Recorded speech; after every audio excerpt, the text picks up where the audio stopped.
समजून घेऊया.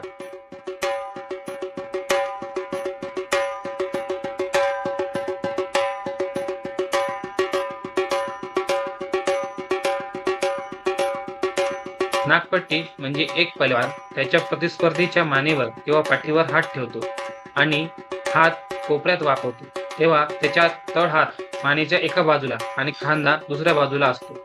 अशा प्रकारे त्याचा प्रतिस्पर्धीच्या नाकासमोर एक पट्टी तयार होते.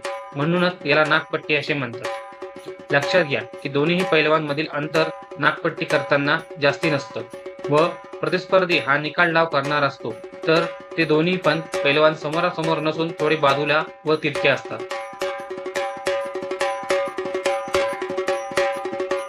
आता नाकपट्टी कशी करायची हे पाहूया. जेव्हा आपला प्रतिस्पर्धी निकाल डाव करण्यासाठी डोके आत नेतो तेव्हा त्या बाजूचा हात त्याच्या डोक्यावर